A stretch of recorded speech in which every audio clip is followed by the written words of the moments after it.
I already know what I would do to your business. I could double your business in 60 days. Most people don't know how to run businesses in an automated fashion. What would you do to solve this guy's business? How would you double it overnight? This is my first phone call, seller financing a business ever. I'm gonna give you guys a lesson right now. Bro, we're buying this business. Hey guys, welcome to the channel. Today we're gonna be giving you an inside look on me buying a dog grooming business. But the most important thing I want you to know is that YouTube doesn't love it when we do hour-long videos. So we condense this into like maybe how long is it, 20 minutes? 12 minutes. Eric's not answering the question. 20 minutes, okay.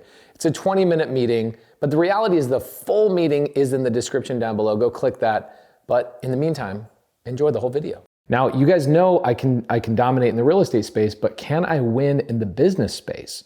So I had Cody Sanchez, shout out Cody Sanchez, a new friend of ours. She was on a recent episode of Wholesale Hotline. If you guys want to watch that episode, it's down below. And Cody talked about how she argues buying a business with creative finance is actually easier and preferred for her than buying real estate with creative finance. So today I got a text message. Somebody else watched that episode with Cody Sanchez, a gentleman named Jesse, and has a business that I actually think is a really, really great business. What do you think it is off the top of your head? What do you think it is?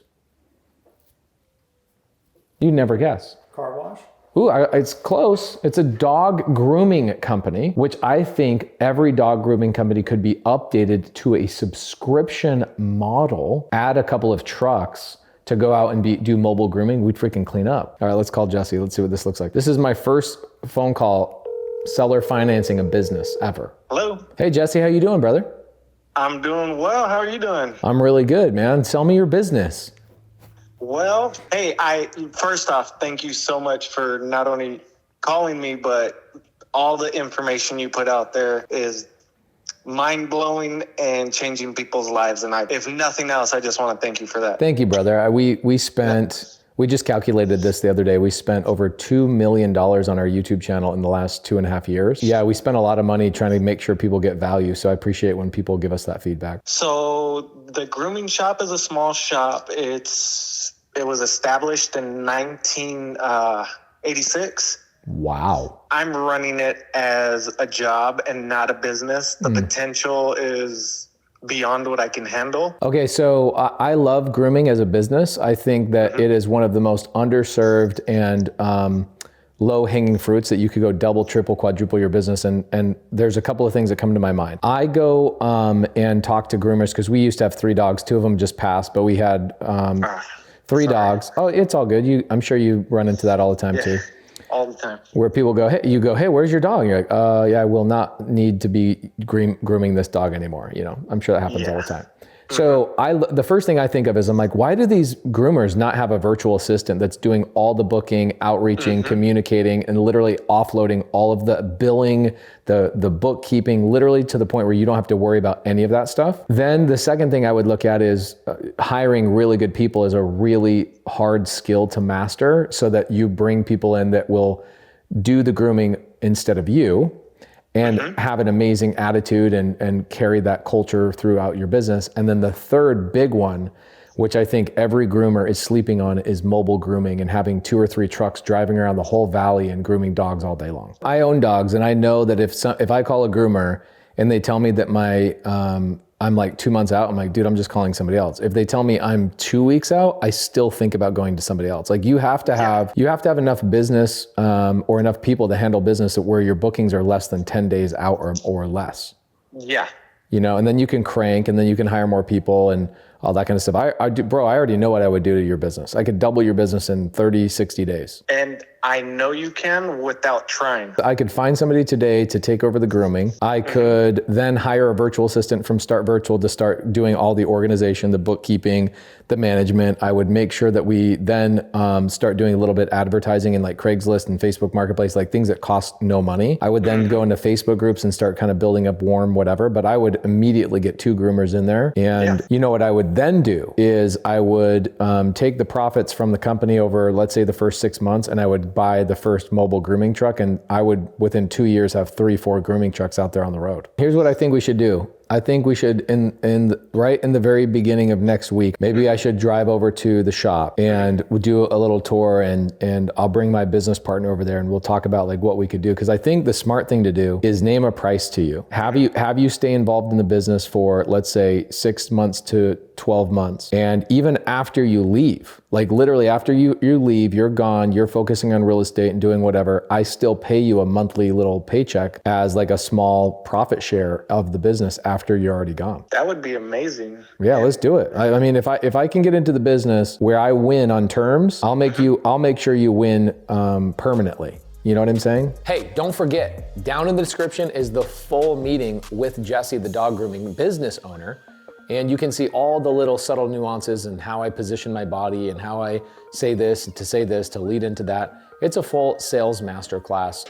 Click on the link down in the description and get the full unedited version of my interview or negotiation rather, about a dog grooming business. See ya. Let's do it. Alrighty. Thank you, brother. Appreciate you. Thank you. Bye. You too. See, this is easy. This is easy. And what's funny is you'll get people that will ask this question of like, why would a seller sell to you on seller finance? You just heard it. Now, I'm gonna give you guys a lesson right now. Every seller of anything, they're gonna have reasons why they're selling. Then they're gonna have bunnies. If you guys haven't heard my bunny stories, oh my gosh. Every deal has bunnies, like hidden little bunnies that the seller doesn't want you to talk about. And it takes a little bit of time, but the seller will start saying stuff to you like, I just want, I'm not great at business, I'm this, that, and the other. And they'll tell you these reasons. And then where are the bunnies? Eric, what do you think his bunnies were? What was the bunnies? The emotional part of why he wants to sell. The family. Family. More specifically?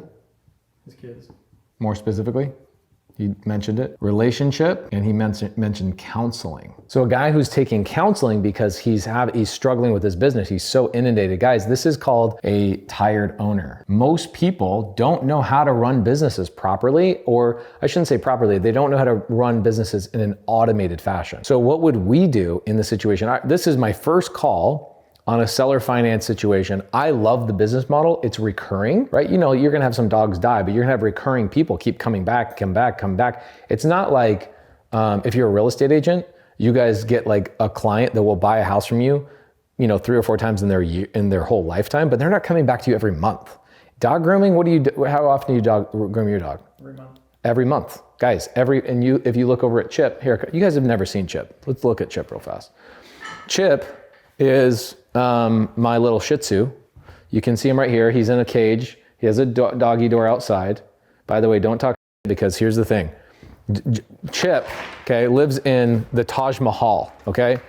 So just because he doesn't get to hang out in the house, he gets to hang out in my office, but this is his backyard. He lives in the Taj Mahal, all right? So we groom Chip. We used to have 3 dogs and we groom them every single month. So it's a recurring business model, which I really like. Eric, what would you do to solve this guy's business? How would you double it overnight? Marketing. You could literally, like you said, there's a bunch of apartment complexes. You could set up a grooming day where it's like, hey, everybody, on Saturday, I'll be here for 8 hours. Okay, but here's the problem, right? So as a business owner, you do marketing.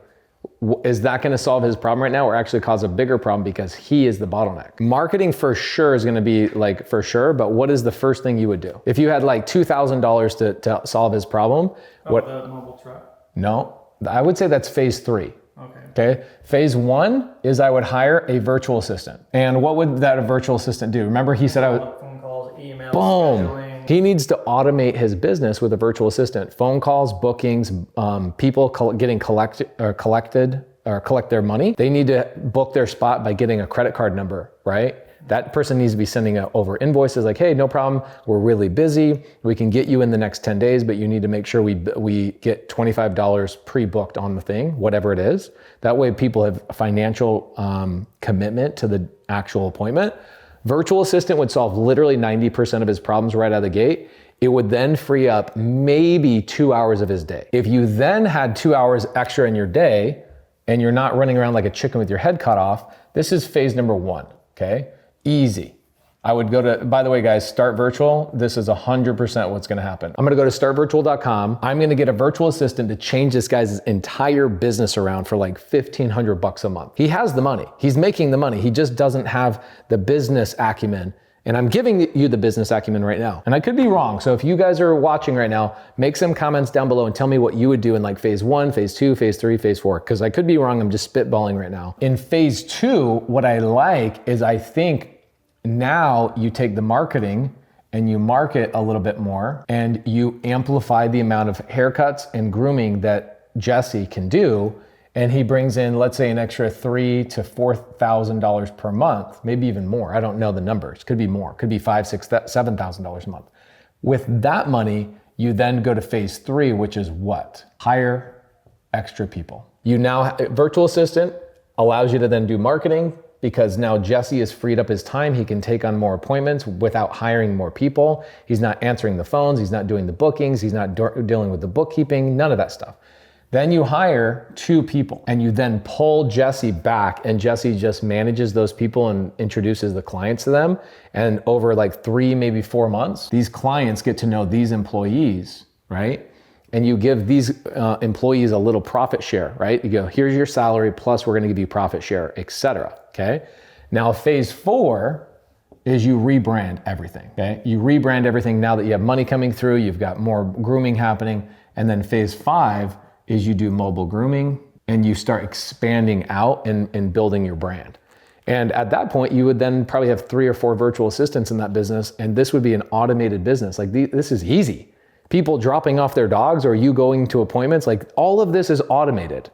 The only thing that's not automated is the actual service itself.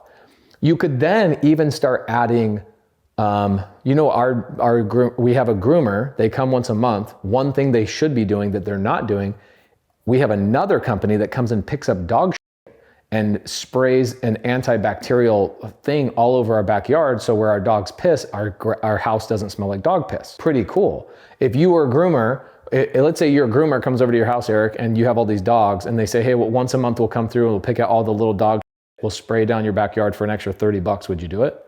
Yeah, add on. An add-on. Boom. Upsell. Boom. Boom. Boom. Bro. We're buying this business. This is a great freaking business idea. Shout out Cody Sanchez for inspiring this. The podcast on Wholesale Hotline got that guy to DM me, and we're gonna take this all the way through and maybe we'll do a whole series on how we bought Jesse's business and keep track of it like month by month by month. So stay tuned, make sure you've subscribed. If you haven't subscribed and somebody shared this with you, how dare you? We spent a lot of money on this YouTube channel, so please give us some love. And by the way, if you guys are trying to learn how to get into creative finance, it is really challenging to get into our sub 2 mentorship because it's not a mentorship, it's a community and we limit its growth. Click the link down below and see if there's an opening in your area because some areas like North Dakota, they're open. Other areas like Atlanta, those are closed. So click the link down below and see if there's an opening in your area. And we'll see you in video number 2 of buying a business with creative finance. Boom.